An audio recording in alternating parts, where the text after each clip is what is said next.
प्यारे बहनों और भाइयों, मेरा नमस्कार स्वीकारो। देखिए, आज हम आपके लिए विषय लाए हैं कि कलयुग में जनसंख्या बढ़ने का आत्माओं का क्या कारण है। तो देखिए, जो जनसंख्या बढ़ती है वो आत्माएं तो फिक्स होती हैं चारों योनियों में, जैसे मनुष्य योनि, पशु योनि, पक्षी योनि, स्थावर योनि, सरीसृप योनि, कीट पतंगे आदि। तो इनमें योनियों का समीकरण परमात्मा स्थापित करता है। कलयुग में मनुष्य कम होते हैं और अन्य योनियों की संख्या ज़्यादा होती है। और फिर जैसे जैसे त्रेता, द्वापर और कलयुग, इस तरह से जानवरों की संख्या घटती चली जाती है और मनुष्यों की संख्या बढ़ती चली जाती है। इस हिसाब से वो समीकरण परमात्मा बैठाता है। तो कलयुग में जनसंख्या बढ़ने का जो कारण है, जानवरों की जो आत्माएं हैं या अन्य लोगों से जो आत्माएं हैं वो पृथ्वी पर आती हैं। वो क्यों आती हैं कि यहाँ पर कलयुग में सभी तरह के अनुभव प्राप्त होते हैं, सुख और सुविधाएं प्राप्त होती हैं और अनेक तरह के यहाँ अनुभव होते हैं। और वो आत्माएं ललालित होती हैं और जन्म भी देता है परमात्मा उनको देखने के लिए, उनको भोगने के लिए। और सत्य योग में इतनी सुख और सुविधाएं नहीं होती है। तो जैसे मान के चलिए, जिन लोगों ने जैसे तप करे हैं उसी युग के हिसाब से आत्मा परमात्मा को जन्म देता है। तो विशेष शुभ कर्म करने पर और परमात्मा का ध्यान और चिंतन करने पर निर्लेप कोई भी आदमी लोभ आदि नहीं करता है और परमात्मा को ध्यान और चिंतन में लगा रहता है, ये निश्चित है उसको ज़्यादातर सतयुग में जन्म मिलता है और कलयुग में भी सुख और सुविधाएं वाला परिवार उसको मिलता है। यदि आप मनुष्य योनि में मध्यम श्रेणी के काम कर रहे हैं तो मध्यम श्रेणी का परिवार आपको सुख सुविधाएं वाला मिलेगा।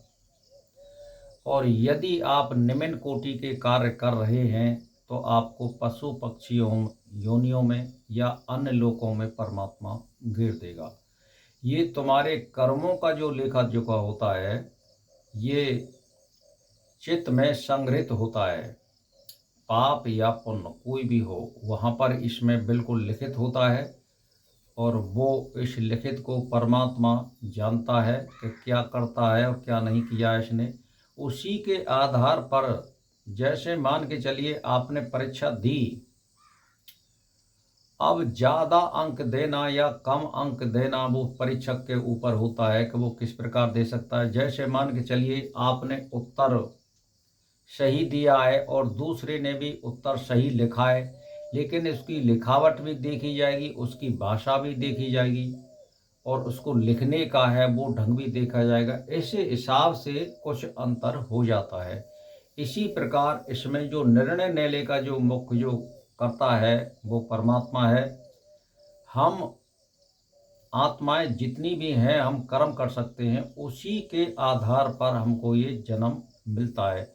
अब मान के चलिए कि भाई किसी परिवार में आपको जन्म देना है। अब साधारण परिवार भी कई प्रकार के होते हैं। माता पिता हमें इनके इसके लिए कैसे उपलब्ध कराने हैं या किस तरह का हमें वातावरण इसके लिए उपलब्ध कराना है, ये ज़्यादातर परमात्मा निर्णय करता है। हम मान के चलिए शुभ कर्म कर रहे हैं, हवन यज्ञ कर रहे हैं और मान के चलिए कि परमात्मा का ध्यान चिंतन कर रहे हैं, तो और हमको कुछ जन्म शेष मनुष्य के हैं कर्म करने के लिए, तो वो हमारे लिए यही देखेगा कि भाई इसके लिए सात्विक माता पिता हों और इसके लिए सुख और सुविधाएं मिलें। लेकिन उनके बावजूद भी माता पिता के व्यवहार और वातावरण में अंतर पड़ जाता है, तो वो इस हिसाब से परमात्मा ही उसमें निर्णय का मुख्य कर्ता माना जाता है, वो ही निर्णय करता है। हम तो केवल कर्म कर सकते हैं और कर्म के आधार पर ही ज़्यादातर योनियों का निर्धारण होता है। जो आदमी मनुष्यता से गिर जाता है, मनुष्य जैसे कर्म नहीं करता है, उनको पशु पक्षी या त्रेक योनि में गिर दिया जाता है।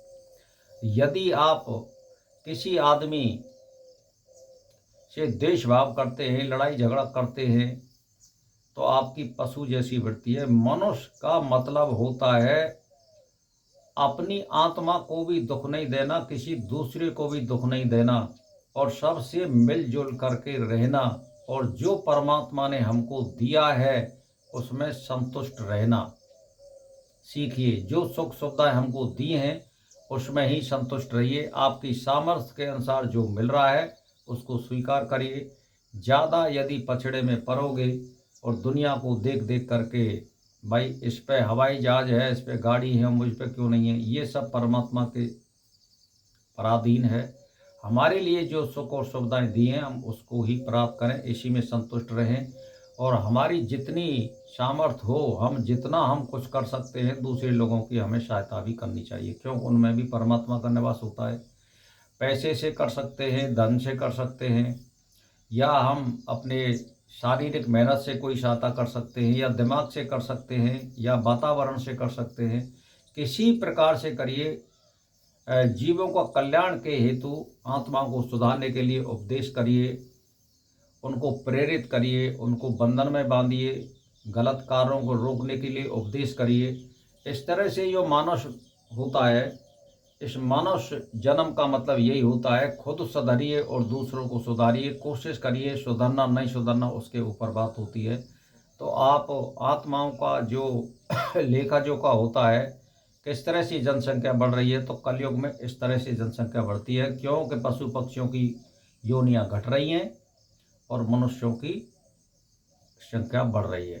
तो इसीलिए, और फिर एक दूसरा कारण यह है कि जिन आत्माओं ने जैसा अनुभव देखना है उनके लिए परमात्मा कलयुग में अधिक सुख और सुविधाएं वाला समझ करके और कम आयु वाला होकर के इसीलिए ज़्यादा जन्म देता है। तो भाई और बहनों, मेरा इसी के साथ नमस्कार स्वीकार हो।